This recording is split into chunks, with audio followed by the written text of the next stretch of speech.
Tiempo de noticias en Telesur comienza Temas del Día. Hoy con ustedes Tatiana Pérez, a esta hora Rey Gómez con otras actividades periodísticas. Como siempre en Temas del Día, la pregunta para que ustedes opinen, les contaremos al final del programa sus reflexiones en @temastelesur. Donald Trump autoriza a militares matar migrantes en la frontera con México de ser necesario. ¿A qué se debe esta nueva arremetida? ¿Acaso será una respuesta al revés judicial sufrido recientemente? Esperamos tu opinión aquí en @TelesurTV. Y por supuesto en @temastelesur. En nuestra primera tema del día hablamos de la crisis migratoria que existe en el continente. El presidente de los Estados Unidos, Donald Trump, activó a casi 6.000 militares en la frontera con México con la autorización de usar la fuerza si esto lo ve necesario, es lo que ha dicho más recientemente. Entre tanto, cientos de niños migrantes no volverán a ver a sus padres debido al decreto de esa cero tolerancia firmado por el magnate en mayo pasado. Si encontramos que es incontrolable, George, si encontramos que llega a un nivel en que vamos a perder el control o donde la gente comenzará a salir lastimada, cerraremos la entrada en el país por un periodo de tiempo hasta que podamos tenerlo bajo control. Eran palabras del presidente Trump, quien además amenaza con cerrar la frontera con México, lo hace de nuevo, incluyendo los intercambios comerciales, si este considera que la situación migratoria se sale de control. El presidente Trump comparó este jueves la lucha en Afganistán contra el Talibán y los terroristas del Estado Islámico con sus esfuerzos para contener a la caravana de migrantes, y esto en ese intento de criminalizar a los centroamericanos que avanzan, que siguen llegando a Baja California. Precisamente allí en la frontera en Tijuana está una periodista de Telesur, Alina Duarte. Hola Alina, adelante, buenas tardes con el balance a esta hora de la jornada.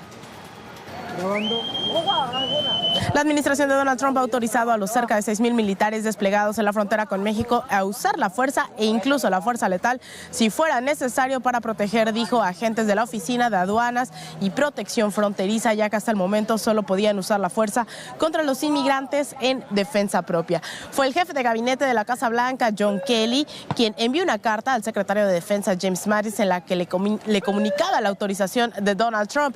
No obstante, Mattis declaró que hasta ahora la patrulla fronteriza no ha hecho ninguna petición de uso de la fuerza letal para proteger a sus agentes y aclaró que los militares no llevarán armas de fuego. Por su parte también Donald Trump estaría buscando implementar un plan llamado Quédate en México, que haría que los migrantes que están solicitando asilo en este país permanezcan en territorio mexicano y no estadounidense mientras se define su situación jurídica. Esto tendría que verse con la nueva administración entrante en el gobierno de Andrés Manuel López Obrador, quien tomará posesión como presidente el próximo 1 de diciembre. Alina, gracias. Así las cosas para seguir avanzando. Esta es la segunda caravana del año. En abril pasado hubo otra denominada Via Crucis Migrante. ¿Cómo está compuesta la de ahora, la de esta coyuntura que ha generado tal nivel de solidaridad de un lado y de odio de otro? Bueno, en pantalla, sus integrantes provienen de países centroamericanos como Honduras, que la mayoría de ellos son de allí, de San Pedro Sula, El Salvador y Guatemala. Está organizada por defensores de migrantes, busca visibilizar las condiciones de violencia y empobrecimiento que padecen estos nacionales centroamericanos. La integran familias completas, mujeres con bebés en brazos, niños, niñas, jóvenes, adultos, que viajan con el fin de pedir asilo en otras naciones, particularmente Estados Unidos, huyen de sus condiciones de vida en sus países de origen. Según las autoridades mexicanas, la caravana la conforman más de 7.000 personas, de ellos más de 2.000 son menores de edad. El cruce fronterizo entre México y Estados Unidos continúa cerrado mientras que el presidente Trump activa a esas tropas, más de 6.000 hombres dispuestas a disparar contra miles de migrantes inocentes. En este contexto, un informe del Departamento de Salud de Estados Unidos es realmente lamentable. Detalla que al menos un centenar de niños migrantes separados por la ley Tolerancia Cero del presidente Trump no podrán regresar nunca a ver a sus padres. Esto será de manera permanente. El reporte arroja que unos 147 niños aún están bajo custodia federal desde que terminó la política de separación el pasado mes de junio. De esa cifra, los padres de 30 niños han sido declarados no elegibles para la reunificación debido a antecedentes penales. Otros 117 niños tienen padres que fueron deportados a sus países de origen, de los cuales 11 no han logrado localizar. Además de los padres que lograron ubicar, 99 de ellos han renunciado a su derecho de reunificación por temor a continuar con la situación de pobreza que los obliga a salir de sus países de origen. En todo caso, esto que dice en la última parte del Departamento de Salud es una información de carácter oficial del Departamento de Salud de Estados Unidos, pero no hay testimonios de esos padres que digan que no quieren que le devuelvan a sus hijos. Vamos ahora a revisar en qué consiste esta ley denominada Tolerancia Cero, que separa a cientos de familias, que las fractura. La ley contempla que toda persona que ingrese indocumentada a Estados Unidos será retenida y enfrentará cargos criminales. Si se trata de familias, los niños son separados de sus padres. Por esta razón, cerca de 2.000 niños fueron recluidos en centros de acogidas, que son cárceles realmente, son jaulas atadas con cadenas al piso, donde duermen en colchones sobre concreto, en las que aguardan mientras que el gobierno procesa a sus padres. Luego de que los padres son detenidos e imputados con los cargos pertinentes, ocurre la separación de familias y los menores entre 1 y 18 años son entregados a la Oficina de Instalación de Refugiados. Además, según el presidente Trump, la ley busca fijar un fondo por cerca de $25.000 millones para la construcción del muro en la frontera con México. Ese es el asunto de fondo.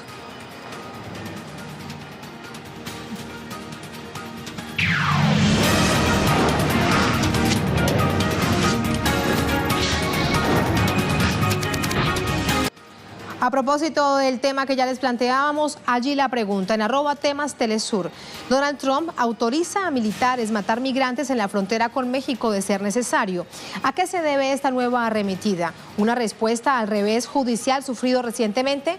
Esperamos tu opinión. Allí la tenemos, por ejemplo, Marcelo Güenen. Trump aprovecha su momento de poder y demuestra su verdadero sentir. Y también dice esto Guillermo Liscano. En este instante, como todos sabemos, es Día de Gracia en Estados Unidos. El actual inquilino de la Casa Blanca habla, hace y ejecuta.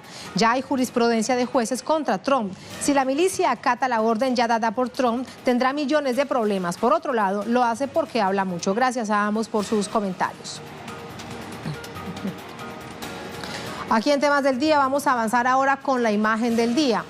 Vemos 3 capturas de protestas en Francia por el alza de los combustibles. Justamente 3 imágenes que dan cuenta de la multitudinaria movilización de más de 3 días en contra de las políticas de ajuste del presidente Emmanuel Macron. Miles de transportistas, miles de trabajadores aeroportuarios en paro, imágenes que dicen realmente mucho. Con eso vamos a la pausa, ya venimos. Mientras que los que están encerrados en esa legislatura están tomando decisiones por todos nosotros.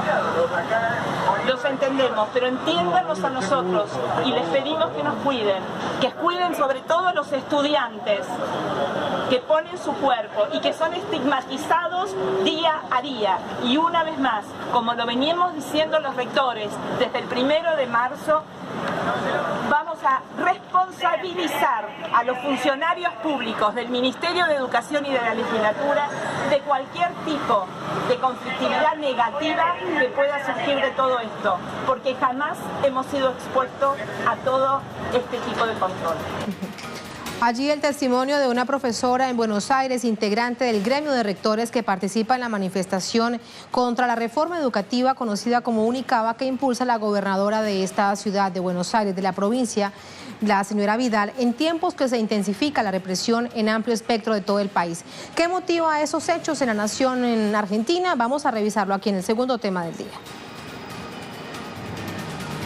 Les contamos que durante las manifestaciones en contra del proyecto de la ley Unicaba, las fuerzas policiales desplegaron un operativo donde sin mediación alguna respondieron con gases lacrimógenos a gremios docentes y estudiantes universitarios. El proyecto de ley Unicaba busca la eliminación de 29 institutos educativos para unificarlos en uno solo. Sin embargo, el nuevo texto no especifica qué sucederá con los profesores que laboran en estas instituciones. Asimismo, faculta al Ejecutivo para realizar modificaciones en el presupuesto universitario y le otorga al gobierno el poder de elegir el rector de la universidad.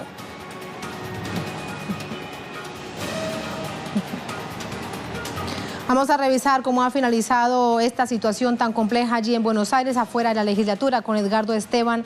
Edgardo, adelante, muy buenas tardes. Te saludo y saludamos a toda la audiencia de Telesur. Nos encontramos en las afueras del Palacio Legislativo de la Ciudad de Buenos Aires, que está totalmente vallado, rodeado de efectivos de seguridad, a partir de la manifestación que se está realizando por parte de docentes, estudiantes, padres, también referentes de los distintos sindicatos, repudiando el proyecto de ley que se está debatiendo, que trata de deshacer, de alguna forma desarmar todos los institutos que hay, 29 en total de formación docente que tiene la capital de Argentina, por lo que significa de alguna forma destruir la escuela pública y darle esta alternativa o estos inmuebles, particularmente porque hay intereses económicos, al gobierno de la Ciudad de Buenos Aires, pero de alguna forma también unificando y modificando toda esta histórica estructura que le da y lo prepara a los maestros y a los profesores para dar la educación en las escuelas de la capital de la Argentina. Desde esa perspectiva realmente hubo tensión, hubo represión por parte de los efectivos de seguridad cuando se quisieron acercar los manifestantes con gases, con palos, tratando de correr los vallados, han golpeado a algunos manifestantes, lo que se generó una situación de tensión que todavía de alguna forma está latente en función de que se aguarda con expectativa la aprobación a partir de que solamente están los legisladores del oficialismo que tienen los votos necesarios para hacer ley, y desde esa perspectiva realmente se ha anticipado que a partir de mañana van a continuar con un plan de lucha repudiando esta ley que de alguna forma está destruyendo la escuela pública de la Ciudad de Buenos Aires como parte de las políticas neoliberales del gobierno de Mauricio Macri. Gracias, Edgardo. La verdad es que con respecto a la aprobación o no habría una gran expectativa. Cambiemos tiene la mayoría, así que sería aprobada la reforma conocida como Unicaba. Vamos a continuar en esta nación del sur del continente, porque continúa también la represión. Esta vez la policía asesinó al militante de la organización Libre del Pueblo, a Rodolfo Ronald Orellana. El crimen ocurrió durante la fuerte represión que la policía bonaerense desató contra un grupo de personas que intentaba tomar unos terrenos baldíos y sin uso en la zona de Puente 12 en el departamento de Matanza. El asesinato ocurrió en horas de la noche. Varios testigos confirmaron que hay varios manifestantes heridos por balas de goma y al menos 4 personas detenidas.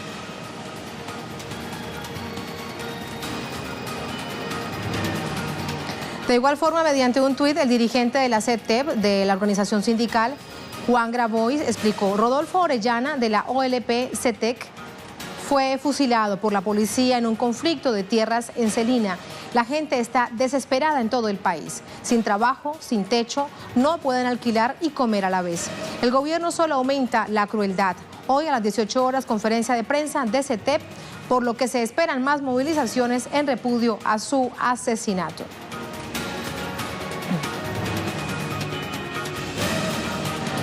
Vamos a ver qué es lo que ha sucedido en las últimas horas. Había gran expectativa sobre esta rueda de prensa. Conversamos con Sabrina Roda a esta hora. Sabrina, muy buenas tardes. Adelante.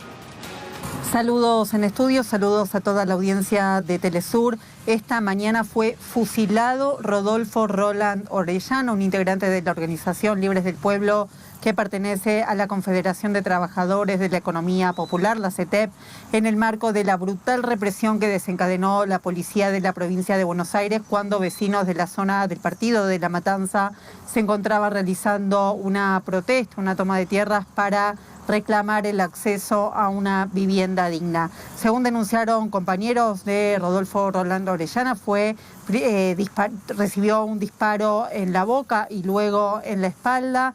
Y esta no es la primera vez que las fuerzas de seguridad utilizan de forma desproporcionada la fuerza. Recordemos también el asesinato de Rafael Nahuel en el marco de una protesta mapuche en el sur de la Argentina, la desaparición forzada seguida de muerte de Santiago Maldonado, y también el festejo por parte del gobierno nacional cuando un policía, como fue el caso de Chocobar, dispara por la espalda a una persona que había cometido un acto delictivo, pero que de ninguna manera habilita a las fuerzas de seguridad a disparar por la espalda, lo que implica, de hecho, la pena de muerte sin siquiera un juicio previo. En este contexto se va a realizar a las 18 horas una conferencia de prensa por parte de la CETEP y hay también una movilización a la sede de la policía en Ciudad Evita para reclamar la liberación de otros 4 detenidos en el marco de esta protesta. Volvemos con ustedes a estudios. Gracias, Sabrina. Muy pendientes entonces de lo que suceda más adelante en el marco de esta rueda de prensa y las movilizaciones anunciadas. Y también en Argentina, en este contexto de conflictividad social, fue encontrado ahorcado el periodista Martín Licata, quien había desaparecido el sábado, lo había denunciado su familia, cuando salía de su casa y no se volvió a saber de él. Según un comunicado de la policía de la ciudad, el cuerpo de Licata fue encontrado en un hotel de alojamiento en Flores, enmaniatado, sin vida, con señales de haber sido ahorcado. El joven periodista, quien ya había recibido amenazas, escribía con el seudónimo de Martín Dimaco en la revista Hegemonía y en la web Contrainfo, ambas de enfoque crítico al gobierno de Macri. El caso ha sido calificado como homicidio, pero queda en manos ahora de la Fiscalía Criminal avanzar con las investigaciones y encontrar a los responsables.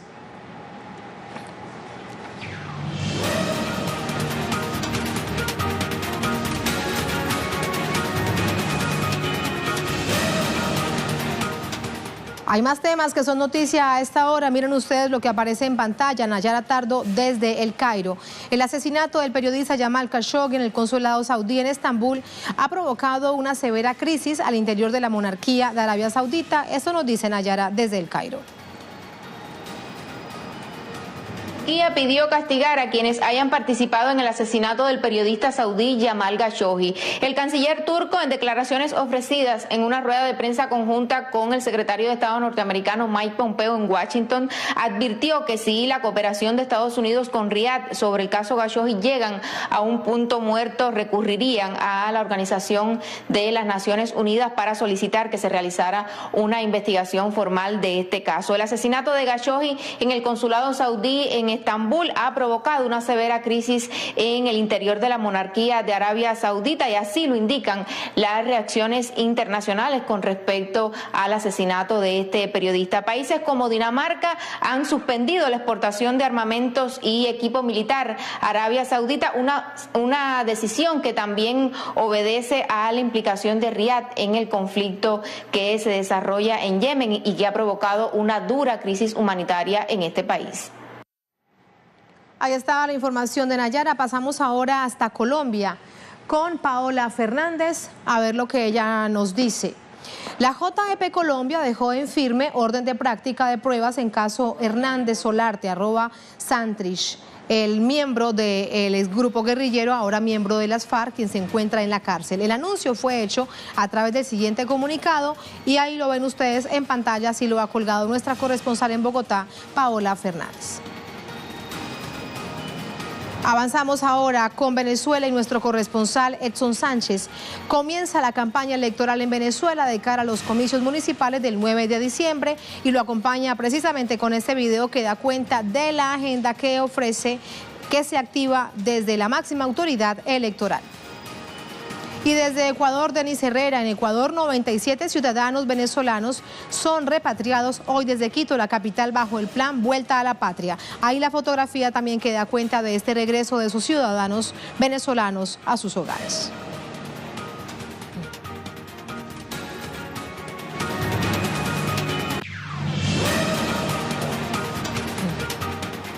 Noticia en desarrollo, vamos a avanzar. Les contamos ya de qué se trata con nuestros corresponsales listos, porque en muy pocos minutos se espera que llegue a La Habana el presidente del gobierno de España, Pedro Sánchez. Allí está nuestro corresponsal. Adelante, hola Alien, ¿cómo estás? Hola Tatiana, un gusto acompañarte a esta hora. En efecto, dentro de unos minutos deberá estar llegando acá a la isla el presidente del Ejecutivo español, Pedro Sánchez, y rápidamente se va a trasladar al Palacio de la Revolución, acá en La Habana, sede del Estado y del Gobierno, donde sostendrá conversaciones con su homólogo, el presidente cubano Miguel Díaz-Canel Bermúdez. Luego de las conversaciones oficiales, ambos dirigentes, ambos jefes de gobierno van a presenciar la firma de acuerdos comerciales entre las dos naciones. Y esto, por supuesto, que genera, Tatiana, mucha expectativa, porque se espera que la visita concrete proyectos para el desarrollo de Cuba, proyectos concretos, y hay expectativa de cuáles serán los sectores en los cuales se estará avanzando en estos proyectos. También es importante, Tatiana, tener en cuenta el contexto en el que se desarrolla esta visita, sobre todo si nos centramos en la cuestión económica, un momento donde Estados Unidos ha continuado con su política de recrudecimiento del bloqueo y por lo tanto está ignorando un mercado, una potencialidad en Cuba para la inversión, para el comercio, y hay actores internacionales que están intentando ocupar ese espacio que Estados Unidos, con una política obsoleta, está ignorando, y tal es el caso de España. Por supuesto que estaremos muy pendientes a estos acuerdos que se estarán firmando durante la tarde de hoy y a un foro de negocios que tendrá lugar mañana en el Gran Hotel Packard Iberostar. Por cierto, uno de los hoteles que está en la lista negra de los Estados Unidos, donde Washington está sugiriendo a sus ciudadanos, está impidiendo a sus ciudadanos que visiten esta instalación turística que tiene de alguna manera un importante componente de España. Mañana va a continuar acá las actividades el presidente del gobierno español, Pedro Sánchez, va a recorrer algunas localidades, algunas zonas de la ciudad colonial de La Habana, y también durante esa jornada va a donar a Cuba, va a entregar a Cuba la silla de uno de los independentistas más importantes cubanos, del generalísimo Antonio Maceo, y que fuera trasladada esta silla a España como trofeo de guerra. Será también un símbolo de esos lazos culturales, de esa hermandad que siempre han existido entre el pueblo español y el pueblo cubano. Tatiana. ¿Alguien hace cuánto tiempo no toca tierra cubana a un presidente del gobierno de España? Hace 32 años no toca tierra cubana un presidente del gobierno español. La última vez fue Felipe González en 1986, aunque hay que tener en cuenta, Tatiana, que lo hizo José María Aznar en el año en 1999, acompañado por el rey Juan Carlos, en el contexto de la cumbre iberoamericana, pero no fue una visita oficial. Y ha dicho el propio Pedro Sánchez que esta ausencia de los ejecutivos de España en la nación caribeña es una evidencia de que la política en su país va en una dirección y la realidad va en otra. Por supuesto que muchísima expectativa con la presencia de Pedro Sánchez en La Habana, un acontecimiento que está en este minuto en pleno desarrollo. Tatiana. Para recuperar todo ese tiempo en términos de buenas relaciones bilaterales, de que avance en ese desafío que tiene Cuba por delante a nivel internacional. Gracias, Alien. Muy buenas tardes. Buenas tardes. Así avanzamos.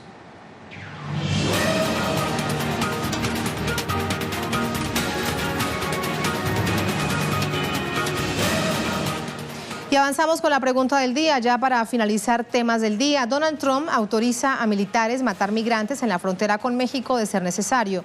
¿A qué se debe esta nueva arremetida?